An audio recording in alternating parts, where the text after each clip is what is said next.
We've actually had a lot of requests for this car. Here is the Lexus IS, specifically the Lexus IS350.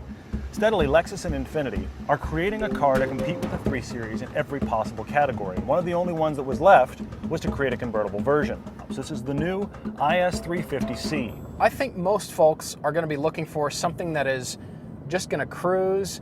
It doesn't need to have a lot of power or performance, but that's not where Lexus is positioning this car in their commercials.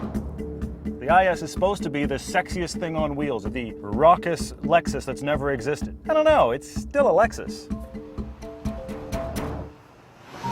So let's start with the good news. It is rear-wheel drive.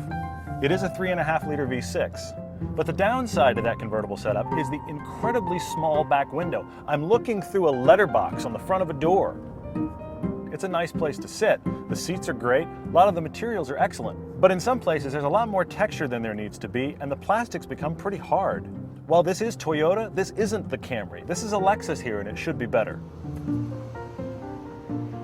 The styling of the Lexus is really that combination of trying to fit that hardtop mechanism on a sleek coupe shape, and I just don't think it works. It's nothing compelling that is really something beautiful to look at. And that's the reason you should own a car, especially something as unique as a hardtop convertible. Now the ride is exactly what you expect from a Lexus, and by that I mean it's quiet and incredibly smooth. It's definitely modeled after the Mercedes. It's shielding you from the driving experience quite a bit, and in fact, out of everything in this class, this has the worst handling. When you really toss it into a corner, you get a whole lot of body roll. But real marks to the V6. It's got the pulling power of the Infiniti G Series or the 3 Series Beamer. It does have a paddle shift sport transmission. I normally don't put sport in air quotes, but the shift speed is nowhere near sports car levels. You pull a paddle and it shifts. As I'm driving, the car will upshift for me even while I'm in sport mode, as if the car just wants to cruise whether you like it or not. This isn't nearly the enthusiast car of the 3 Series. And it's actually less of an enthusiast car than both the Audi A4 and the Infiniti G Series as well.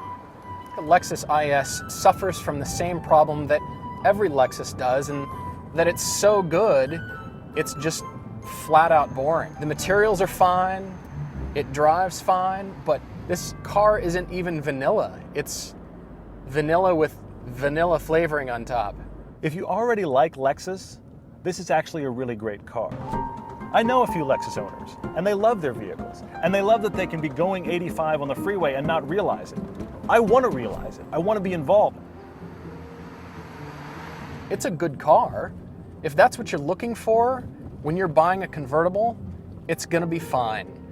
But if you're looking for something with a deeper personality, with something to delight and surprise you, the IS isn't going to fill that bill. It's trying to be a traditional Lexus. It's trying to coddle the driver. It's trying to keep you insulated in a very quiet environment.